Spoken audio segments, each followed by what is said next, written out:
बाभुळगाव तालुक्यातील डेहनी येथे अजगर जातीचा साप आढळून आलेला आहे.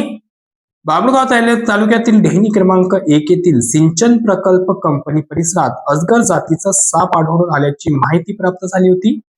प्राप्त माहितीनुसार संबंधित ठिकाणी पगमार्क वाईल्ड लाईफ फाउंडेशनचे वन्यजीव रक्षक Dushant Shelke, MH29 helping hand क्लबचे वन्यजीव रक्षक प्रशांत लुनावत तसेच सर्पमित्र अभि आडे यांनी उपस्थित राहून सापाची पाहणी केली.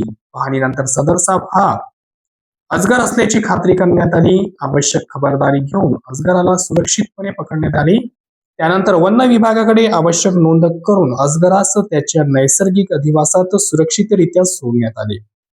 अजगर हा विषारी नसलेला व सुरक्षित वन्यप्राणी असून तो उंदीर व इतर लहान प्राण्यांची संख्या नियंत्रित ठेवून पर्यावरणातील नैसर्गिक समतोल राखण्यास महत्वाची भूमिका बजावतो. अजगरास वन्यजीव संरक्षण अधिनियम 1972 अंतर्गत कायदेशीर संरक्षण आहे. वन्यजीव मानवी वस्तीत आढळून आल्यास नागरिकांनी घाबरून न जाता कोणतीही हानी न करता तात्काळ वन विभागाशी संपर्क साधावा असे आवाहन यावेळी करण्यात आले.